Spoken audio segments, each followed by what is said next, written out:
Hello, my name is Opal Singleton. I am the president and CEO of Million Kids. We have a Million Kids Insider Alert, breaking news, and this is important. Los Angeles Prosecutor Union sues new progressive DA Gascon over special orders. This is the Daily Wire. If you want to Google it, there are other people that have printed this. On Wednesday morning, a union which represents over 800 of the prosecutors has filed a civil lawsuit against their new boss, the newly elected LA County District Attorney George Gascon. They are alleging that he has ignored laws mandated by constitutional and statutory law authority. The Association of Deputy District Attorneys for LA County is writing a writ of mandate from the court, which would compel DA Gascon to seek longer sentences for defendants with previous convictions. So what is going on here? It's a tug of war. He's telling the prosecutors, when you prosecute a case, you cannot seek enhanced sentencing. Those things for, like, if you were carrying a gun, or if you're part of a gang, or even if you have a prior sex offense on there. And the whole idea here is to not bring on those long prison sentences. At stake here is the fact that California prisons are overflowing with people.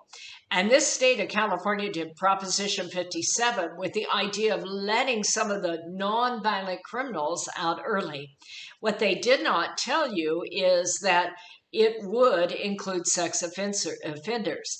Now, Governor Jerry Brown said, no, it won't include them. I believe Kamala Harris suggested that also.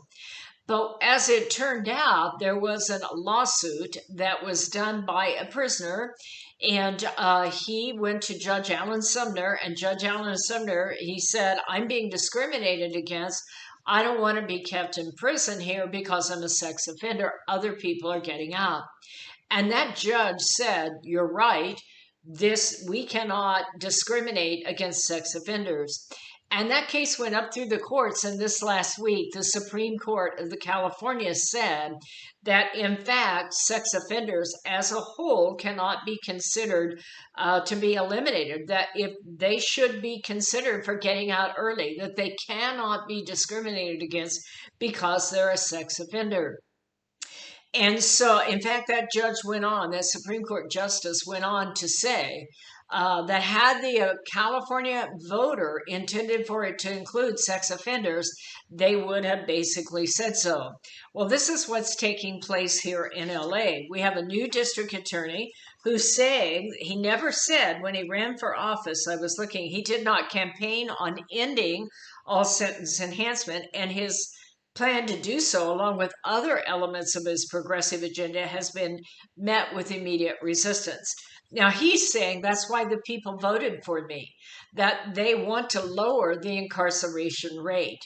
And so I see this as a trend of decriminalizing crime.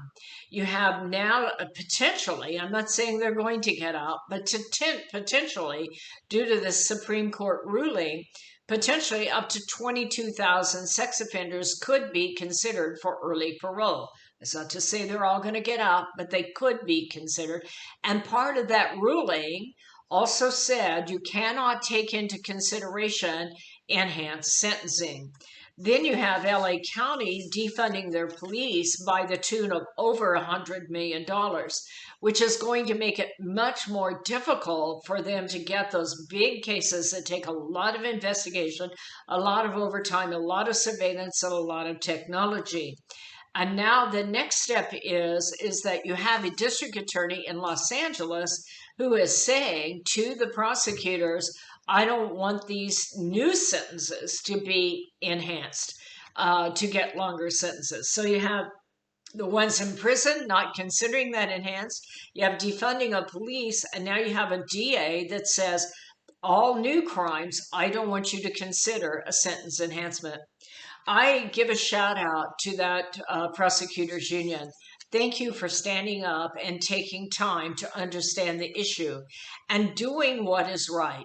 I get we have overcrowding in prisons. I get that there is rehabilitation. I get all of that, and we need to be fair.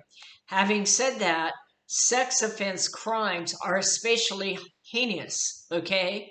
They change that person's life for the rest of their lives. And if that's a teenager or a child, that is especially despicable. We need enhanced sentencing when it's appropriate. And I'm proud of you as prosecutors for doing that. Thank you for following Million Kids. Thank you for listening to the Million Kids Insider Alert. If you would be willing to share this with other people you know, please feel free to do it. Go to millionkids.org and give us your email address. We will have these at least 3 times a week to give you the latest updates on technology and legislation and how crime and crime solving is changing. And if you wish to support our work, you can do that by going to millionkids.org. Hit that donate button. We appreciate you. Have a great day. Thank you for listening.